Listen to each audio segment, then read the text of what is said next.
June 2nd, 2000, Olathe, Kansas. A businessman is putting cuffs at his farm as his wife and kids watch in horror. For years, this family man, scout leader, and Sunday churchgoer was a skilled con man who leveled up his game as a pressed shirt, fatherly-looking predator when the internet became a haven for chat rooms. Women who answered his employment ads and those who he met in these chat rooms would ultimately turn up missing, even though their families continued to receive reassuring letters and emails that they were perfectly fine. In the end, authorities would attribute the murders of 8 women to his name, but the real victim tally remains unknown. This is John Edward Robinson, the internet's first serial killer. Hey y'all, I'm Chris Calvert. And I'm her husband, Rob Potter. Welcome to Hitch to Homicide. For better or worse. Till death do us part.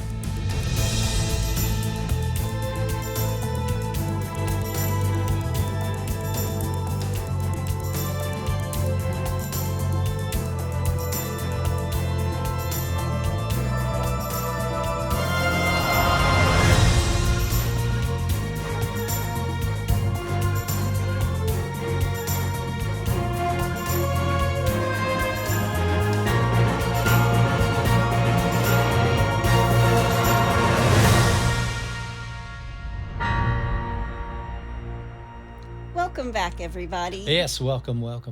And for our friends in Bengali. I feel like we've been to Bengali before. I've never said this one. Okay. Shagada. Very nice. Well, wherever you're listening, be sure to subscribe to Hitch to Homicide, then like, rate, and review the podcast so other people who love true crime can find us. And if you're watching us on YouTube, hit that subscribe button below. If you want true crime with us all the time, please join our closed Facebook group, The In-Laws and Outlaws. Go to Facebook, type in H2H, In-Laws and Outlaws, answer a couple questions you're in. Yep. Go join. I post lots of other photos and extra information in there. It's a great group of folks. Yes, they are. And the people who listen every week could say all of this with me probably in unison by now. All together now. I try to get through it really quick. Mm-hmm. You can find us on Instagram at Hitch to Homicide or on X at H2H_podcast. And we have a Buy Me a Coffee link if you want to send the redhead some coffee. He drinks it all the time. It used to be redder. And then he married me till death do us part, y'all. You can also send us a text. The link to that is at the top of the show notes where it says, send Chris and Rob a text. This case is wild. I thought about it and the killer, John, just this past June when Lifetime released the movie Kidnapped by a Killer, the Heather Robinson story. Okay. And you can watch it on Lifetime. Very interesting. I'll talk a little bit about the new movie at the end of the podcast. All right. Before we get started, let me thank some sources. ABC News 2020, ABC News, Wikipedia, Murderpedia, the Kansas City Star, CrimeMag.com, Biography.com, the Kansas Judicial System, the Time Suck Podcast, Edubirdy.com, Courthouse News Investigation Discovery, Windows on Death Row, Radford University, Find a Grave, Investigation Discoveries, Crime Feed, CNN, The New York Times, TalesFromTheUnderworld.com, and the Chicago Tribune, among others. If you want a complete list, it's always very, very long. Just go to our show notes and you can find links to all of those. She said time sucked. You ready? I guess, yes. Let's do it. John Edward Robinson is born in Cicero, Illinois, on December 27th, 1943, to Henry and Alberta. He's number 3 in a family of 5 children. He's got an alcoholic father and a mom who's a real disciplinarian. Rob, do you know what Cicero is famous for? I do not. Al Capone. Oh. Al Capone built his criminal empire in Chicago before moving to Cicero to escape the reach of the Chicago police. I may have known that. I actually did I scored a series for Court TV on Al Capone, but that was many years ago. And you probably weren't listening. I was just looking for cue hits. Don't forget also the famous Velma Kelly murdered her husband Charlie and her sister in Cicero Oh. in the musical Chicago. Doing number 17, the spread eagle. Oh, that's right. Yeah, yeah. She catches them doing the number 17, the spread eagle. Wow. Goodness. Little John Robinson is a smart guy. They start him young, and if they would only use their powers for good instead of evil, I wouldn't have anything to talk about though if that was the case. We wouldn't have a podcast. True. At age 12, his dad sort of nudged him to join the Boy Scouts, Pack 259 to be exact. And 2 years later, in 1957, at the age of 14, he becomes an Eagle Scout. And I kind of thought that was young. That seems mighty young. So I looked it up, and in 1949, the average age of an Eagle Scout was 14.6. Wow. But today, it's 17. I think it may be a little bit harder to become an Eagle Scout now. Yeah. But little Johnny, he's already ahead of the game. After becoming an Eagle Scout, little John didn't just earn a sash full of merit badges. He got a ticket to the big leagues. He was handpicked as the only American among 120 scouts to sing for and perform for Queen Elizabeth II at the Royal Command Performance in London. Impressive. And who does this little songbird John bump into backstage? None other than Bon Jovi. Judy Garland. I don't think Bon Jovi was alive. Well, maybe he was born. I don't know. I don't think so. He's closer to my age. So, and Judy plants a kiss right on his cheek, and wouldn't you know it, that little moment of showbiz sparkle made the papers in Chicago. Wow. But if you're thinking this is where John's star kept rising, think again. Later that year, he enrolled at Quigley Preparatory Seminary, a private school for boys who dreamed of wearing a collar and serving the Lord. But John's holy aspirations hit a wall. 1 year in, he was out. He was booted out for disciplinary issues.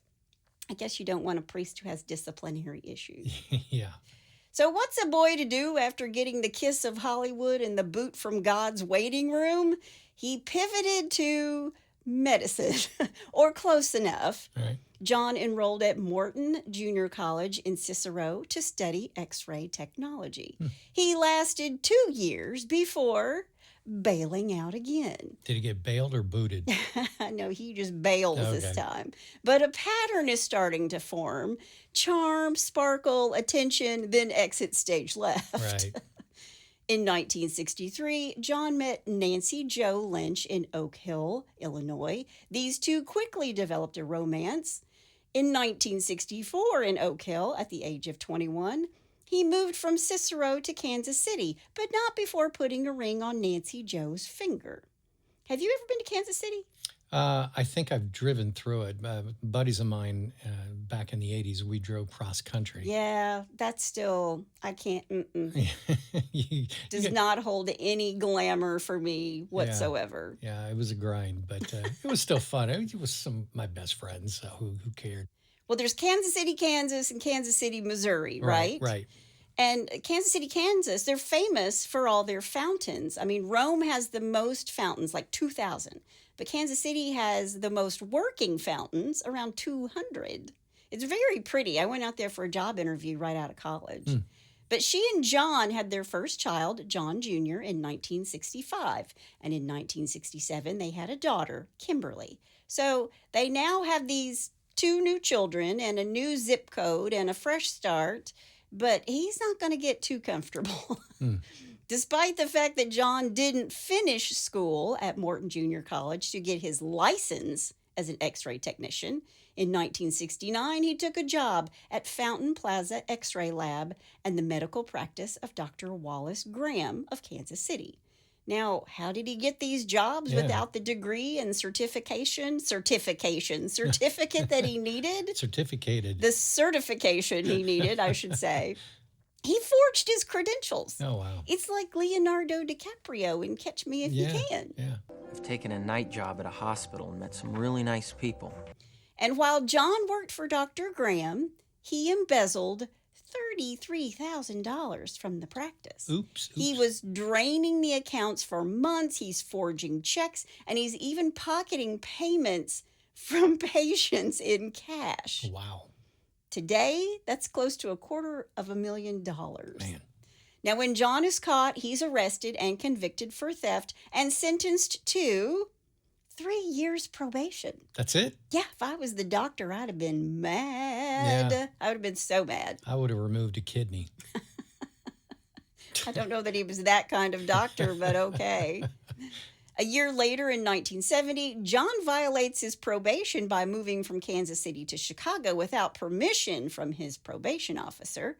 He takes a job as an insurance salesman at the R.B. Jones Company, and in 1971, John is arrested again for embezzling firm funds. Wow. He's ordered back to Kansas City, where his probation is extended, and also in 1971, Nancy Jo gave birth to a set of twins, Christopher and Christine.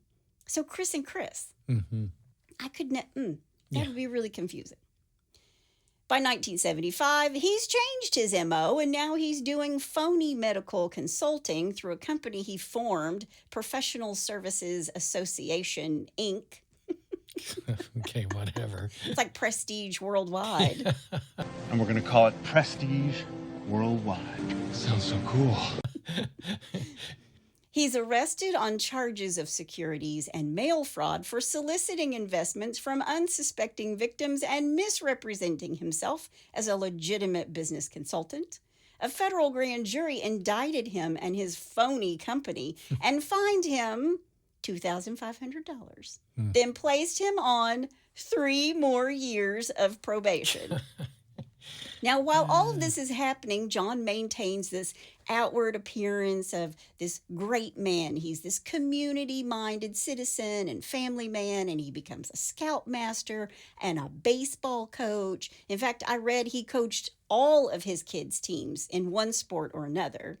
He was a Sunday school teacher, and in 1977, he even managed to sweet-talk his way onto the board of directors of a local charitable organization dedicated to serving people with disabilities, like a workshop that employed disabled people. All right. And being a part of this board apparently gave him a little bit of an income as well. And in addition to that, I think he's running some side hustles that were all nefarious. But here's where our boy John really starts to shine. And by shine, I mean swindle like it's his side hustle. While a part of this board of directors, John forged letters, again, Leonardo DiCaprio, Right. but not just one, a bunch of letters that looked like they came from the executive director of this local charity, and they were all addressed to the mayor of Kansas City. And from the mayor, Charles B. Wheeler, he also forged and sent out to other civic leaders. So he's forging letters from the director of this board of directors, and then he's forging letters from the mayor to other people. You know, it sort of reminds me of that story. I don't know if you've ever seen on YouTube, where the guy has 2 phones, and he calls a Chinese restaurant, and then he calls another one. He holds the phones up to each other, and then the one says, you know, can I take your order?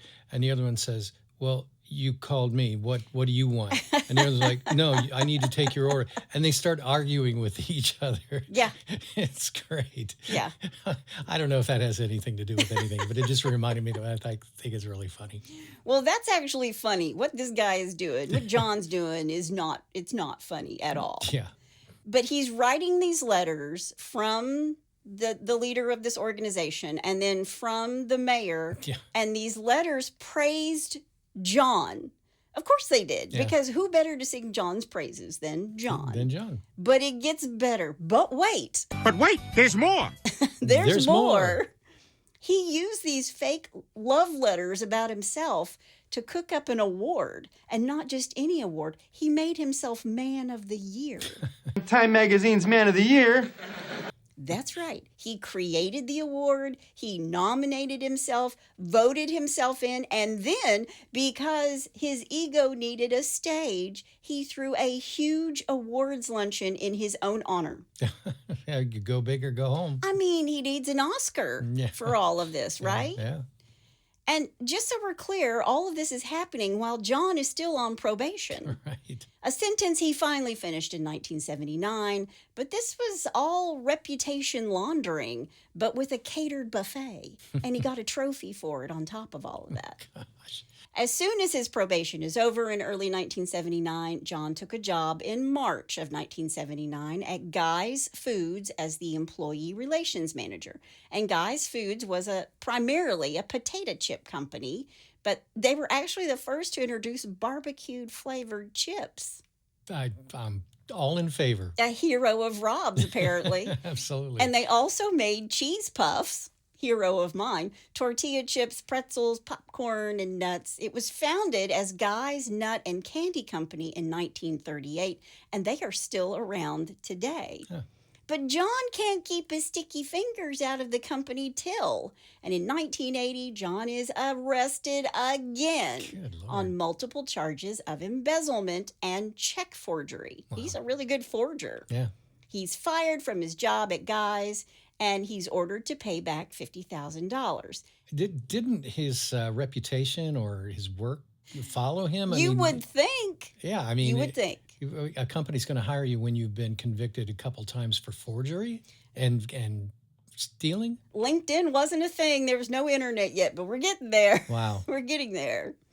But after this is when his sentence is handed down in 1982. He has to serve 60 days in jail. 60 days. 2 months for stealing $50,000. That's about $1,000 a day behind bars. Yeah. Not a terrible exchange rate for a career con artist. Yeah.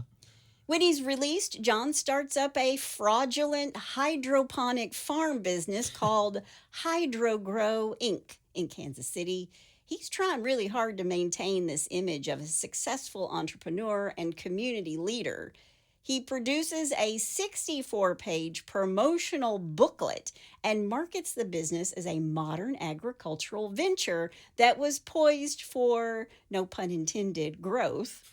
He starts looking for investors, and one was a friend who was desperate to pay medical bills for his dying wife, and John promised him the moon. You're going to get all these lucrative returns. And he takes $25,000 from this man. What a scumbag. So he's forging documents and fabricating stories of profit and expansion, but it only exists on paper. And the investor money was all funneled into John's own bank account to support the facade of his affluence and success. So, and forgive me, where's he living now? Is he back in Kansas City? He's in Kansas City. So, I mean, don't people know this guy's reputation? Well, you would think if he's like trying to be affluent and running in certain circles that they would be like, hey, he's a shyster. Yeah. But I just have to tell you, I have worked, and I've worked for a company where somebody embezzled money, and they're pretty slick.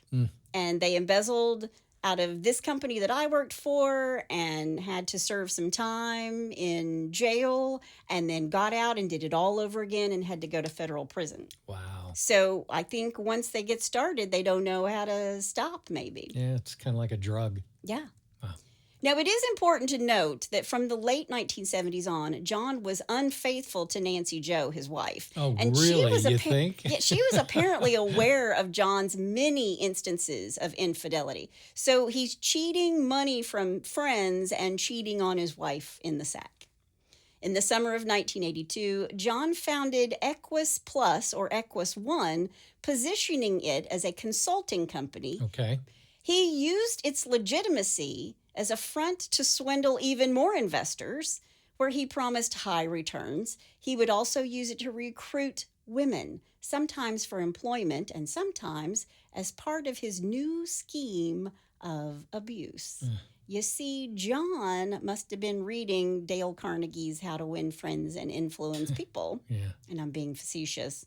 He started making sexual advances, propositions, to these women that he would recruit and to his neighbors' wives, Jeez. which led apparently to a fist fight with one of the husbands. I can just see them all out like pushing the lawnmowers and having barbecues, and they're all together, and then, Dads are fighting. No, we're not fighting. you know, then there's a fist fight breaking out amongst some guys in plaid shorts.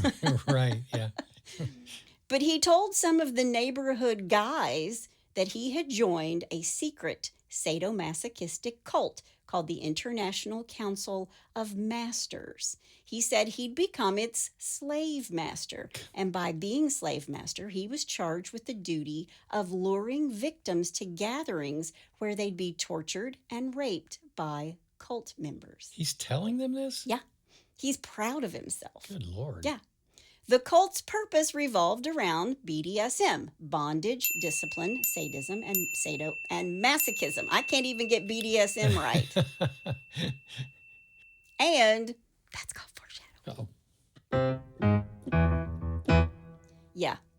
At least I got the sentence that's called foreshadowing out. Good Lord. I haven't had a whole lot of sleep, y'all. It's all good. Now, while all of this is going on, he forms Equus 2 because apparently Equus 1 wasn't, a big enough of a fraudulent money suck. So this is the sister company of Equus 1. It still reminds me of Will Ferrell. Nachos, lemon heads, my dad's boat. Boats and hoes. Exactly. But this time he had a business partner named Irv Blattner. Now, poor Irv, I don't hear a lot about him in everything else that you read, but he managed to drag somebody else into this. Well, this isn't fair, but with a name like Irv Blattner, I can pretty much see why. Poor Irv. Yeah. But again, Equus 2 represents itself as a management or financial consulting firm. But it was just more fraudulent investment schemes as a cover for John's sadomasochistic activities. In August of 1984, John put an ad in the local newspaper for a sales representative for Equus 2 and interviewed and hired 19-year-old Paula Ghislaine Godfrey. Paula was born on June 19th, 1965, to William and Diane Godfrey. Paula was an accomplished amateur figure skater, and she was a 1983 graduate of Olathe North High School. Okay. Paula told her family and friends that she was, quote, being sent away for training, end quote. And according to Paula's family, John had arranged for her and a group of women to fly to San Antonio, Texas, to enroll in a clerical skills course because Paula wanted to have a career in business. Okay. John picked her up at her parents' home on September 1st, 1984 in Overland Park to drive her to the airport. When Paula wasn't checking in with her family for several days, like she had literally vanished off the face of the earth, Paula's father traveled to San Antonio to look for her. And what he found out was that she never checked into her hotel in San Antonio. Mr. Godfrey returned to Overland Park, where he went straight to the Equus 2 offices and demanded that John tell him the whereabouts of his daughter. And John said, I don't know what you're talking about. And Paula's dad gave John 3 days. You have 3 days to procure my daughter, or I'm going to the police. I have a special set of skills. It's Liam Neeson. Yeah. But what I do have are a very particular set of skills. I want my daughter back. I have a special I have a particular set of skills. I think Right. that's what he says. Yeah. 2 days later, the Godfreys receive a letter in the mail. It's postmarked from Kansas City, Kansas, and it was supposedly written by Paula. The letter was typed, and it had all kinds of grammatical errors and typos. And Paula's parents were like, no, Yeah. Paula didn't make grammatical errors Right. and typos. Yep. The letter said that Paula had decided to, quote, start over, end quote, leaving Overland Park. She says in the letter that she doesn't know where she might eventually settle down. She also went as far as to thank John for helping her and told her family that she was, quote, fine, and that she didn't want to see her family anymore. Paula's parents don't buy it, and they take the letter immediately to the police. Even the police think the letter is a forgery intended to keep investigators from pursuing her as a missing person. Yeah. And they actually questioned John, who told them he didn't know where Paula was. And the problem is there's no body. There's no crime. Right. There's no Paula. And she's 19 years old, so she's considered an adult. Right. Paula's body has never been found. Really? Around Christmas 1984, 3 months after Paula vanishes into thin air, John starts something he calls the Kansas City Outreach Program. Wouldn't you hate to be his accountant? All these different businesses he's been setting up, and I mean, how does he keep up with it? Obviously, he's not doing anything with it. He's not filing his taxes. If he's stealing money from people, he's not paying the government. Come on, Chris. Yeah. But seriously, he just keeps setting up more and more companies. Right. He set this one up supposedly to help downtrodden women. Of course he did. Yeah. John visited several homeless shelters and hospitals to let all the area social workers know about this program. Karen Gaddis, a former social worker at the time, said she was told the program worked with young pregnant women or women with newborns to help them get back on their feet and find a real home, a place for them to live and thrive. Right after the holidays in 1984, another social worker, Sharon Turner Jackson, gets a call from John to talk about a young lady he'd found at a women's shelter in Kansas City. He met with her, and she had agreed to do the program. Now, Sharon, the social worker, was suspicious of John because of his desire to connect with a needy white woman and her baby during the holidays, and she didn't know how he came about knowing about this young woman, but it wasn't through any of the local social workers that she knew. It's called suspicious. Okay. Or at least she didn't think so. Right. So she's kind of like, who is this guy? He's not really going through proper channels. Okay. This young mother, her name was Lisa Elledge Stasi. Lisa was born on April 11th, 1965 in Huntsville, Alabama. She was a troubled 19-year-old girl who got mixed up with a man named Carl Stasi, and after she got pregnant, they got married. Then she had a baby girl, Tiffany Lynn Stasi. When the marriage fell apart within months, Carl moved to Chicago, where he re-enlisted in the Navy and left Lisa with nowhere to go except this group home for women called Hope House. Okay. And while she's there, she meets a man named John Osborne. Well, it's John Robinson. This man offers her a, quote, coveted spot, end quote, in the Kansas City Outreach Program. Lisa sees this as an opportunity to make a life for her and her baby. It was a way for her to get free room and board while studying to get her GED. And he promised Lisa a job in Chicago, an apartment for her and the baby, and even daycare for this little girl. So it just sounds like he's trying to do everything he can to make this thing sound appealing to needy type of people. Yeah, really unsuspecting, vulnerable women. Yeah. On January 9th, 1985, John picks up Lisa and Tiffany at Lisa's in-laws' home. John said he had paid for Lisa and Tiffany to have a room at a hotel near his Overland Park office, the Roadway Inn in Overland Park, room 131. But later that night, Lisa calls her in-laws. She's frantic. She's yelling at her mother-in-law, quote, "They're saying you're going to take the baby from me and that I'm a bad mom," end quote. Okay. And the mother-in-law says back to her, quote, "We don't want to take the baby away from you," end quote.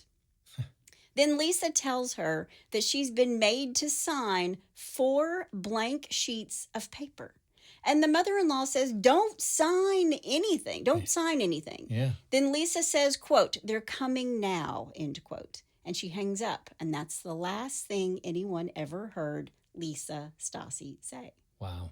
The next morning, her in-laws call the hotel looking for Lisa and the baby, but they've checked out. They're gone, and their bill is paid for by a credit card from a local business. It wasn't John Osborne who had paid for the hotel room. It's a John Robinson, and his business is Equus 2.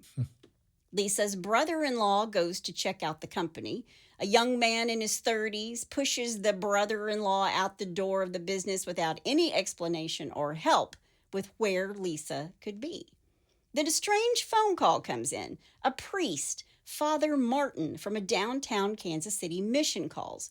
This Father Martin, I got my air quotes up. Yeah. He says he's seen Lisa and Tiffany and that they're fine, but they've taken off with a man named Bill. So the in-laws call the mission to verify this phone call, and they're told there is no Father Martin at this mission. Man. They file a missing persons report, and the police begin their search for Lisa by talking to her estranged husband, Carl. And even though Carl and Lisa didn't have a good marriage, Carl's got a solid alibi. He's already off with the Navy.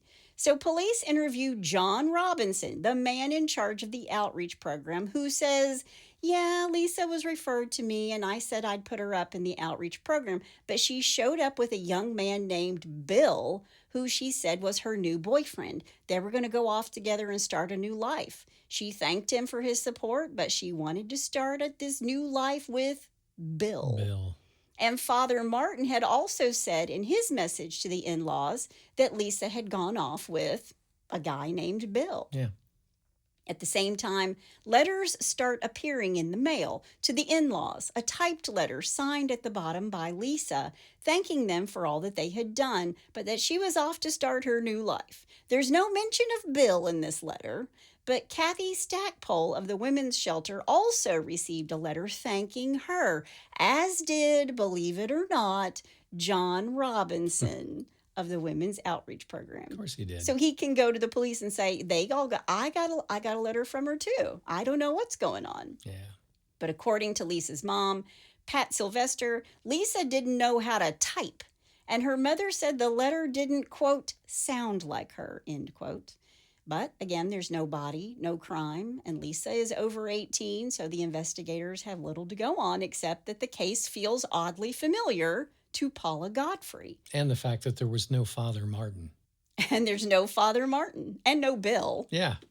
Lisa will also never be heard from again. Coincidentally, at this same time, John's brother and sister-in-law, Don and Helen Robinson, had been struggling to adopt a baby through traditional channels. And John tells his brother that he knows of a baby whose mother has committed suicide. And for $5,500 in legal fees, he can deliver this baby to them. Good. And they agree. And a few days later, a baby girl comes to them with a set of authentic-looking adoption papers with the forged signatures of 2 attorneys and a judge. Man. Hold that thought. That's just, wow. In 1987, Catherine Clampett, a 27-year-old single mother, left her child with her parents in Wichita Falls, Texas, and moved to Overland Park, Kansas, looking for a job. She was born in Korea on May 29, 1960, but grew up in Texas after being adopted. She meets John Dawson, who promises her extensive travel and a new wardrobe. On June 15, 1987, Catherine vanishes after leaving a local hotel near the Equus 2 offices. Catherine's stepbrother calls the Overland Park police to report his sister missing because he hasn't heard from her in weeks. And he knows that she's answered an ad in the paper to be an executive secretary to a busy CEO, a man named John Dawson. But not long after her brother calls the police department to report her missing, Catherine's mom receives a letter back in Wichita Falls. A typewritten letter that doesn't sound like her at all. Yeah, that sounds familiar. When Catherine's stepbrother calls the Equus 2 office and asks to speak with John Dawson, he's told that not only did Catherine never work there never was a John Dawson there either. But when her brother goes through her belongings in Kansas City, he finds a receipt for a hotel, and it's not signed by John Dawson, it's signed by John Robinson. So when the brother tracks down John Robinson, he finds out that John's been arrested and is getting ready to serve a prison term. Now, I want to point out that back in the late 80s, the police departments didn't share information, and they weren't computerized at all. Sure. So they didn't have the ability to cross-reference any of these 3 women disappearing or John's association with them, which in today's world is absolutely and completely absurd. Sure. But if you caught what I said, he's getting ready to serve a prison term because he's been a busy guy. Fraud, corruption, it's all starting to catch up with him. In 1987, John is convicted of multiple fraud convictions in Kansas and again in Missouri, and he is sentenced in 1987 and incarcerated to the Western Missouri Correctional Facility from 1987 to 1993. Now, while he's in prison, he suffered a series of strokes, and that resulted in the right side of his face being partially paralyzed. Okay. Now, while he's in prison, John, who's now 44 years old, gets a job in the prison library where he meets 49-year-old Beverly Bonner. And when I read that he got a job in the prison library, it made me think of Shawshank. Dumbass. Dumas. Now, Beverly, that's a male name, correct? No, this is a woman. So it's a co-ed prison? It's not a co-ed prison. She's not a prisoner. Oh, She's okay. the prisoner librarian. Okay. Gotcha. Yeah. Gotcha. I'm with you now. Who just, I mean, do prisons have librarians now, like as a paid position? I don't think so. I don't think so. Yeah. But she just so happens to be married to the prison doctor, Dr. William Bonner. Okay. And John and Beverly fall in love. Now, I read in one report that he and Beverly knew each other from working at the same company in Kansas City 20 years beforehand. Regardless, it's a secret sexual affair between the prison librarian and her assistant. I never understood these women that fall in love with prisoners. It's a thing. Like, aren't there even reality shows about women? Yeah. It's just it's mind-boggling. And they write to, well, think about, all the people who write to serial killers while they're in prison. Yeah. Like love letters to them. Yeah. Yeah. When John finishes his sentence, he has another fraud conviction and a parole violation he has to atone for. But when he leaves prison in 1993, Beverly leaves her husband, the prison doctor, for John. Wow. She moves to Florida, where John sets up a home so Beverly can work for him, who, by the way, is still married to Nancy Jo. Nancy Jo's still visiting him in prison and married to him and supporting him. Wow. John tells Beverly he wants her to run his hydroponic vegetable business, Hydroglow. So he's back to this. Same bogus company he had his friend invest $25,000 in, right? The one with the dying wife. By this time, Beverly has settled her divorce with Dr. Bonner, and John arranges for her to receive her alimony checks through a P.O. box in Kansas. And when that small task is taken care of, Beverly Bonner is never seen or heard from again. Wow. However, her alimony checks are still being cashed. Oh. By 1994, John Robinson has discovered the internet. Lord help us all. Now, for all of you young people out there, here's the 411 on the World Wide Web back in 1994. It's the very year the internet was born, and Tim Berners-Lee, the inventor of the World Wide Web, published the very first website, which looked more like a crude listing on Craigslist with text and blue hyperlinks. And in 1994, there were 10,000 websites, only 10,000 websites, and only 2 million computers connected to the internet. And believe it or not, Rob and I are so old, we were both a part of those 2 million computers. Remember this sound? Yeah, dial-up, yeah. I used CompuServe. It was a dial-up online service. That was my first one. Got really popular in the 90s. I used it to share files between myself and clients. And it took forever for you to download something, but it was better than waiting for FedEx, which was what we used back then. Yep. Yeah. And we did all that before AOL came along. You got mail. Where, by the way, you paid by the minute. Oh, yeah. I remember that. It's like with kids today when their Wi-Fi is slow. Y'all don't know slow. Yeah, we walked uphill both ways in the snow on the internet. Exactly. Oh, man. But with the invention of the internet came chat rooms. And it wasn't long before the chat was about sex. And when this happened, John got himself 5 computers and several online monikers, including Jim Turner and Slave Master, because the BDSM subculture went online. bondage, discipline, sadism, masochism. Wow. And he's all about it. Yeah. Now, remember how John told his neighborhood bros that he was into BDSM all those years ago? Right. And he was a slave master. Well, with the internet, John Robinson was living his best life. He's got his 5 computers, his many online personas, and John starts trolling BDSM chat rooms looking for women who enjoy playing the submissive partner role. Man. An early online correspondent with John was Sheila Dale Howell Faith. Sheila had been depressed since her husband, John Darwin Faith Jr., had passed away in 1991, and Sheila was born on February 12, 1949, in Dallas, Texas. She's 45 years old, and she has a 15-year-old daughter named Debbie Lynn, who is confined to a wheelchair due to her cerebral palsy. Now, Debbie Lynn Faith was born on November 17th, 1978 in Dallas, Texas. That's the daughter. John tells Sheila that he's a wealthy businessman, and if she comes to Kansas, he will take care of her and her daughter.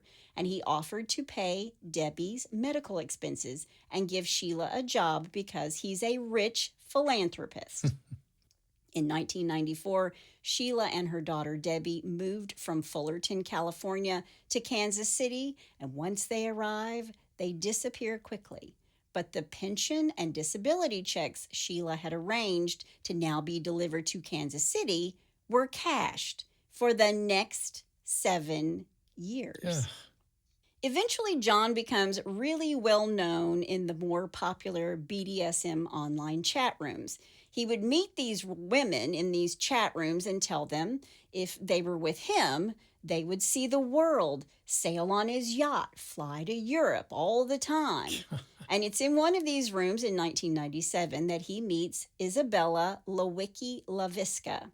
Isabella is a 21-year-old Polish immigrant and art student who is living in Indiana. Isabella moves to Kansas City to be with John. Now, mind you, he's still married to Nancy Joe and receiving Debbie Faith's disability checks and Beverly's alimony checks. And when Isabella arrives, John gives her an engagement ring and actually takes her to the county register's office where they applied for and paid for a marriage license that is never picked up. She tells everyone that John is her husband. He tells people that she is his cousin. Now, back home in Indiana, Isabella has told her parents that she's married, but she never tells her parents what her new husband's name is. What Isabella did do was sign a 115-item slave contract that gave John almost total control over every aspect of her life, including her bank accounts. Then sometime during the summer of 1999, Isabella disappeared. John told a web designer he employed that she'd been caught smoking weed and was deported back to Poland. Okay. As Isabella was making her exit in John's life, a new woman was making her entrance. In March of 2000, 27-year-old Suzette Troughton became John's next submissive. A licensed practical nurse by day, she was a submissive slave by night. She moved from Michigan to Kansas so she and John could travel the world together and so she could take care of John's ailing father who had diabetes. Well, she was a nurse after all. Right. Suzette Marie Troughton was born on April 13th, 1972. She was the daughter of Carolyn Troughton. On February 14th, 2000, Suzette moves to Kansas to begin her new life, and for the next 2 weeks, she rents an apartment on Robinson's credit card. He would visit her regularly, explaining that he had business deals to conclude before she could begin her new career with him. John and Suzette had regular sex, taking photographs, which Suzette would email to her friend, Crystal Ferguson. Now, I've heard of sending selfies before to someone that you love. Wow. By the way, people, just don't do it because they're out there. They're just out there. They will never, ever go away. Polaroids. Yeah. Oh, man. Suzette Suzette's mother, Carolyn, received several typed letters supposedly mailed while the couple was abroad, even though the envelopes were postmarked in Kansas City. Jeez. After a month of her employ, Suzette's mother can no longer reach her daughter. She contacts this international businessman, John, and she's told that Suzette has run off with another man, a man named Jim Turner. At least he didn't say Bill. And it's not Bill this time. John tells her mother that they were going to be sailing around the world and she wouldn't be working for him anymore after stealing money from him. Now, Suzette's mom doesn't buy the story, and she contacts the police. Suzette is very much a mama's girl. They talked almost every single day. She knows something is wrong. I mean, I've got a daughter who's very much a mama's girl, and every time she walks the dog, I get a phone call. Mm-hmm. Yeah. So when she doesn't hear from her, she knows something's wrong. Right. Also, she stops getting email. You know, her friend stops getting these emails that sound like Suzette. Right. And they're signed Suze, a name that she never used. That would be like me signing something Kristen. Yeah. I mean. Or me, Bill. Sorry. You've never been a Bill. Bill seems to be a popular name in this. It is. When Caroline Troughton calls the police, she calls and she tells them the name of this guy. It's John Robinson. Mm-hmm. And finally, the police are like, well, maybe, he's a con man. He served some time. Right. Maybe we should look into him. Yeah. By 2000, the FBI Kansas City office finally gets involved. They couldn't figure out what John was really up to. And at this point, John is running a magazine company for mobile homes and trailer parks. He's still married to Nancy Jo. He has 4 kids. He's really well liked in the local community. Even though he had these convictions for these con jobs and embezzlement, he never really worked a legit job where he didn't cheat the company out of some kind of money. Right. But why would a con man be involved with the disappearance of 4 women? And how could they attach the disappearance of these women to him without any bodies? Mm-hmm. Well, the authorities get a new lead when letters start appearing from Suzette Troughton in her mother's mailbox. They're all signed by her. And then they get a letter from California and then Veracruz, Mexico. And the mother says, these letters aren't from my daughter. It's not her. But what the most troubling part for her was the signature at the bottom was Suzette's. But they don't go after John, not yet. They don't want to tip their hat to him. Sure.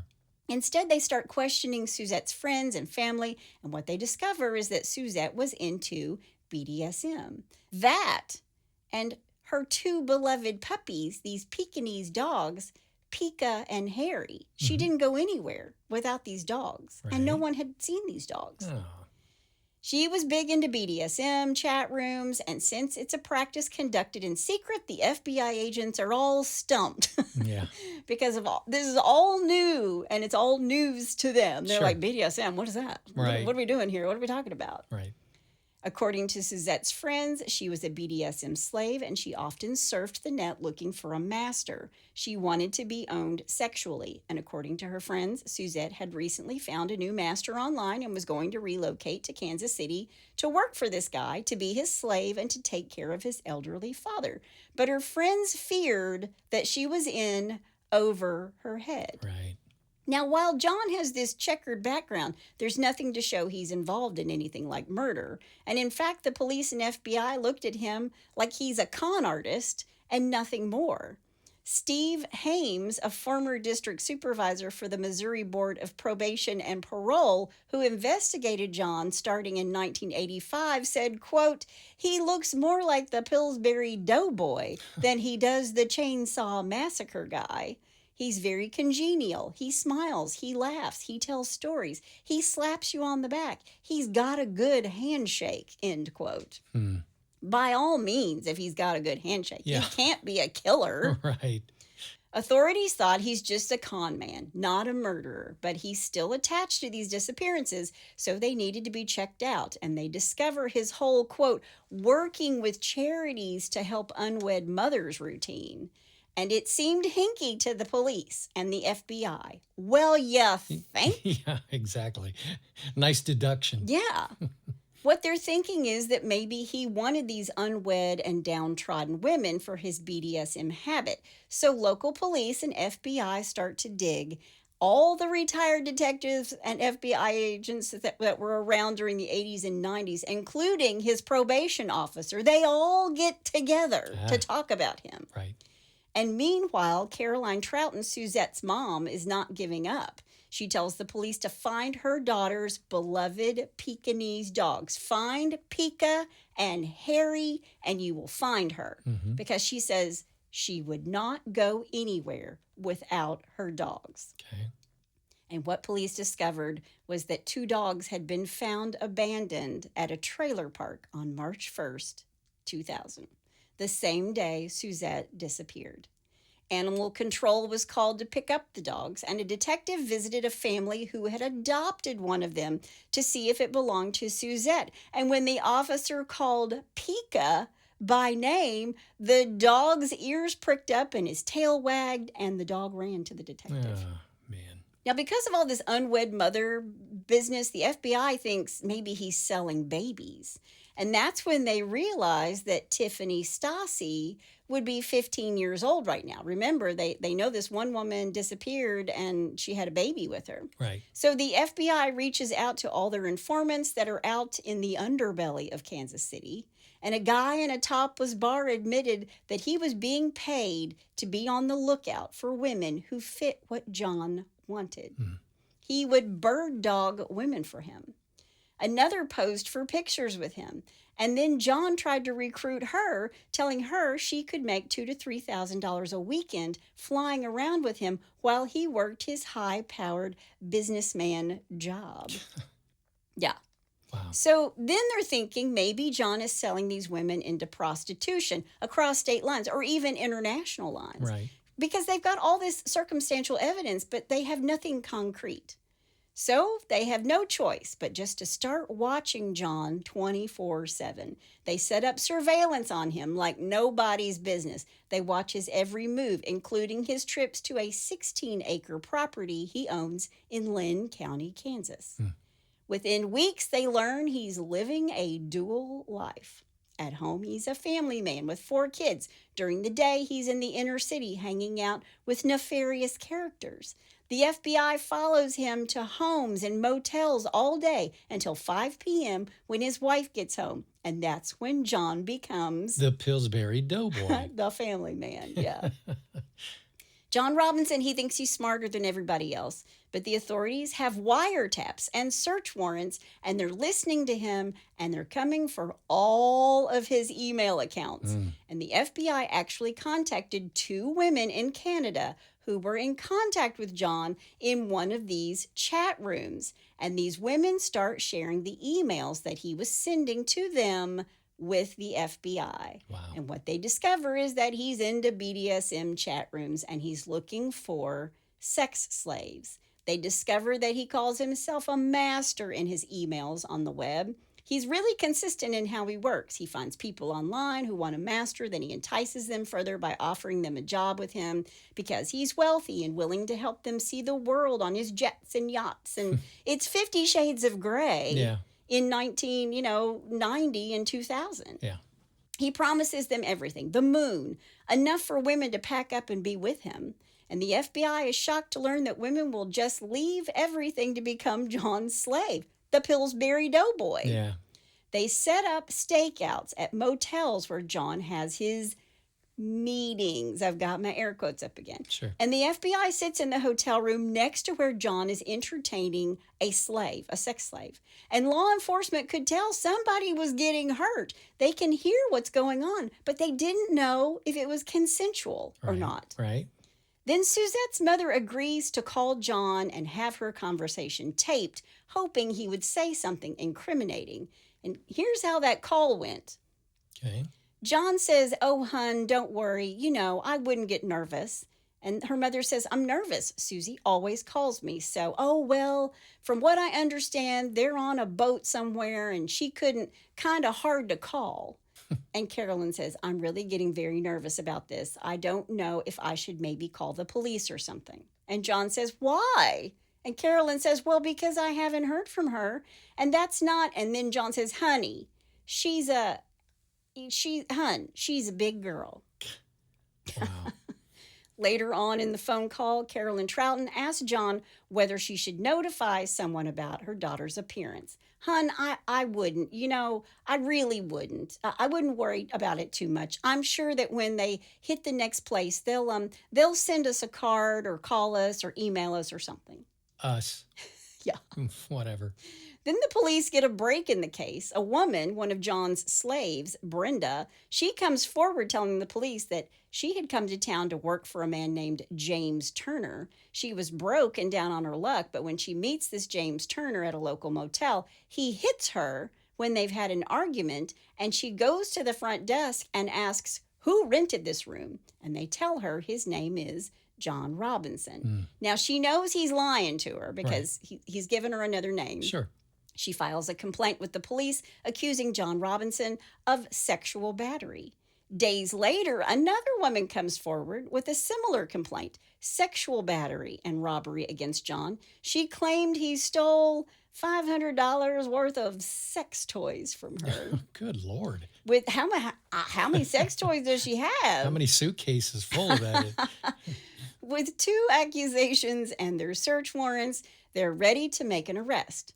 They also learn of a young female he was trying to lure down to his farm, and that's when the authorities were like, enough. Now, I feel like they've waited a little too long, but I'm Monday morning quarterbacking here. Sure. On June 2nd, 2000, 10:15 a.m., authorities go to his home, number 36 Monterey Lane, Santa Barbara Estates Mobile Home Park in Olathe.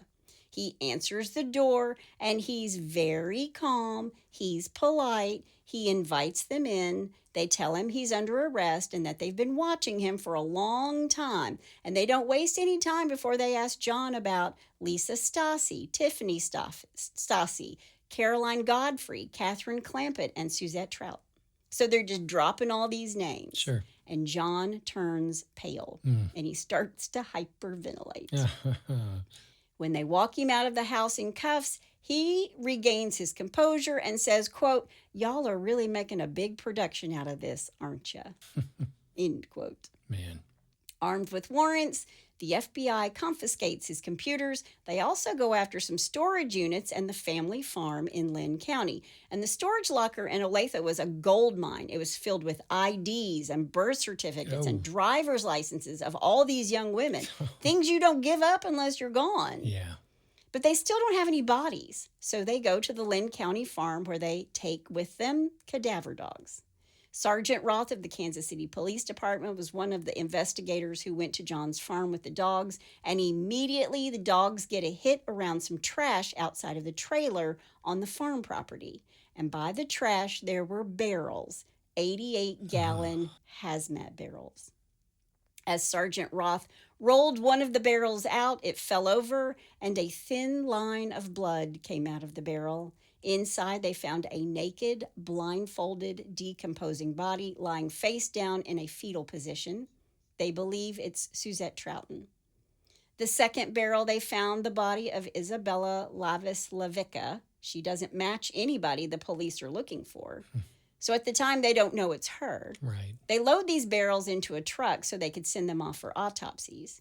They both died from blunt force trauma to the head, likely a small ball-peen hammer. Jeez. There are no defensive wounds.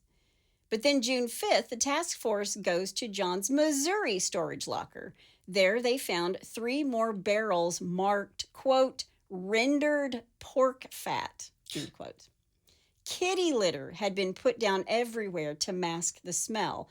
The barrels were in a state of disintegration, and inside each of the 3, police found women. These were the women the police didn't even know that they were missing. Beverly Bonner, the prison librarian. Sheila and Debbie Faith, the mother-daughter duo who'd been lured out under the idea that John would pay for their daughter's medical expenses. Remember, she was in a wheelchair. Yeah. They were all killed by blunt force trauma. And remember, he continued to get checks for Beverly and Sheila and her daughter. Yeah. And he made over $80,000 on Sheila's pension and her daughter's disability checks, and over $85,000 from Beverly Bonner, the librarian's alimony. Now, Sheila and Beverly's relatives had received letters from them typed with their signature, but no one in their family ever reported them missing. The families knew that something wasn't quite right, but at the same time, they were all getting these emails and letters, and the only time anyone was ever suspicious was when Beverly Bonner's son died. Her ex-husband thought it was odd that she didn't come to the funeral, but he'd been getting emails that she was jetting all over the world for her work, and he figured her work must have been more important. Yeah. Still, there's no sign of Lisa Stasi, Paula Godfrey, or Catherine Clampett. And the police and FBI think they're dead, but they don't have bodies. But based on what the police and FBI do find, they raise John's bail to $5 million. Wow. When they search his offices and home, they find blank letters with Suzette Troughton's signature at the bottom. They find photocopies of letters that looked like the letters relatives of the missing had received. In his storage locker, they find a photocopy of a Roadway Inn receipt from 1985, and the name on it is Lisa Stasi. The police and FBI are like, holy shit. Yeah. And as this case breaks open even wider, police receive a tip that John's brother Don and his wife Helen had adopted a baby girl in 1985. And again, the police are like, holy shit. Yeah. John's wife, Nancy Jo, gave the police a photograph of this baby. It was Tiffany. And the police do a preliminary search using Tiffany's footprint from her birth certificate, and it is a match. Later on, DNA will prove that that is who Tiffany is. Wow. John's brother and sister-in-law thought getting their baby was all on the up and up. And now Heather Tiffany Robinson, the teenage girl, is shocked to discover that she's the daughter of a murder victim and bought and paid for. But she stays with her parents. Those are her parents. She loves them very much. Of course. They didn't know what was happening. Heather always knew she was adopted. She also knew she didn't like the feelings she had when she was around her Uncle John. Quote, "He always gave me this really off-putting feeling in the pit of my stomach. It's like walking down a dark alley in the middle of the night when you know someone is behind you, approaching you closer and closer. You just felt that dead drop in your stomach," end quote. Wow. October 7th, 2002, John stands trial for the murder of Lisa Stasi, Suzette Troughton, and Isabella Lewicka. He pleads not guilty. If he's convicted, John Robinson could face the death penalty. Right. There were more than 23,000 pages of police reports and more than 100 witnesses. They recovered 18 hammers from John Robinson's property, and they'd all been examined in a lab. They could never say if one of them had ever been used as the murder weapons, Right. but why do you have 18 ball-peen hammers? Right. It took the jury less than a day to deliver a guilty verdict on October 29, 2002. John Robinson was sentenced to death in January of 2003. Now, because he committed crimes in both Kansas and Missouri, John faced charges in both states. So after his trial wrapped in Kansas, he had to go to trial in Missouri. And in Missouri, authorities offered him a deal where if he pled guilty to the 5 murders, he would avoid the death penalty. They wanted him to give the location of the remains of the 3 women who hadn't been found yet. And he took the plea, but he gave them no further information. And to this day, Lisa, Paula, and Catherine's bodies have never been found. How sad. In 2005, after John Robinson had been sentenced to death, and after 41 years of marriage, Nancy Jo files for divorce, citing incompatibility and irreconcilable differences. Yeah, think? Poor Nancy Yeah. Jo. Can you imagine? No, my heart goes out to this woman. In 2006, Lisa Stasi's daughter, Heather Robinson, files a civil suit against Truman Medical Center in Kansas City and social worker Karen Gaddis. The suit accused Gaddis of putting John Robinson in touch with Stasi after John lied about his charitable organization that helped out young mothers. In 2007, Heather and the hospital reached a settlement for an undisclosed sum, which Heather split with her biological grandmother, Patricia Sylvester. Heather also won a second judgment in 2007, preventing John Robinson from profiting from any future potential book sales or film rights. Now, I want to say that in 2006, the body of a young woman was found in a barrel in an area of rural Iowa where John reportedly had a business partner. The identity of the victim, whose remains forensics experts say could have been in the barrel for over 20 years. Wow. It remains, in question. They don't know if it was part of his group of women. Sure. Kansas and Missouri police both say that there are long stretches of time when John remained unaccounted for over the years, and they fear that there are more women in more barrels that they just don't know about. Right. But John isn't saying a word. He's kept this secret of what he did with all these other women all these years, and he won't tell. They think he feels like it's his last little bit of control that he has in this world. In November 2015, the Kansas Supreme Court vacated the Troughton and Stasi murder convictions on technicalities, but upheld the Lewicka conviction and its accompanying death sentence. He only needs one death sentence to be put to death. Sure. The ruling marked the first time Kansas's highest court has upheld a death sentence since the reinstatement of capital punishment there in 1994. The next year, in 2016, John filed an appeal and a motion to have the death sentence thrown out, alleging that the death sentence was imposed in violation of Kansas and the United States constitutions. He filed the appeal himself, though he did ask for an attorney to be appointed to help him. His death sentence was upheld. Good. At age 81, John Edward Robinson sits on Kansas's death row at the El Dorado Correctional Facility, right where he belongs. Mm-hmm. In June of 2025, just a couple months ago, Lifetime aired a TV adaptation about John and his connection with Tiffany Stasi, Heather Robinson. It's called Kidnapped by a Killer, the Heather Robinson story. It starred Steve Guttenberg as John, Jana Kramer from One Tree Hill as an investigator in the case, and Rachel Stubington, who plays the funny best friend of Lukita Maxwell on Apple's Shrinking, one of my favorite shows. If you have Apple, watch Shrinking, great writing, but she plays like the best friend. Okay. I did read that John had several infractions as a prisoner, including one in 2024 for theft. I guess some guys never learn, right? Yeah. But that is the amazing story of the internet's first serial killer, John Robinson. And that's all I have to say about that. Okay, so my takeaway from this whole thing is I don't understand why some women are attracted to, the bad boys, guys who are either prisoners or convicted of heinous crimes or whatever. I don't understand that. Think about all the love letters that were written to Ted Bundy. Yeah. He filled the courtroom. Yeah. I mean, the courtroom was filled with women who wanted to be with him. Right. Yeah. Well, the other thing, too, is my second takeaway is the fact that, does he deserve death? Absolutely. Yes. And as a taxpayer, I don't want to pay for someone that's done this stuff, sitting in jail for me, Sure. feeding. However, the fact that he's had to sit there for this long. Yes.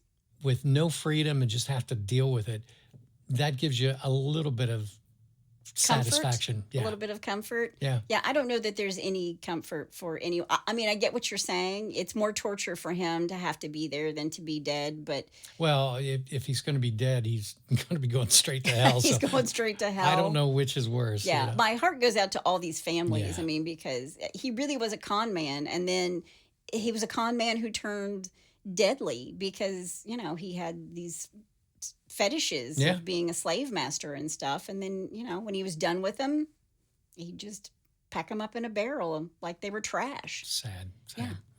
All right, well, he's gone. We don't have to worry about him. He's done. So he's sitting in jail. He's in sitting prison. in He's sitting in prison, I should say. Let's talk about a few people that may not have gone to prison for that long, but they're really stupid with a little bless your heart. Well, bless your heart. All right, number one, he went that away. He went that away. Yep. A crook in California may have already have a lock on the dumbest criminal award. Well, that would be pretty hard, but I'm willing to listen to this. Well, here it goes. Authorities had little trouble tracking the thief down after he stole 100 GPS trackers, along with other items from the Santa Clara office of tech firm Roambi, as I believe that's how it's pronounced, Roambi. NBC4 reports the company's devices help producers track goods as they are shipped around the world. Yeah.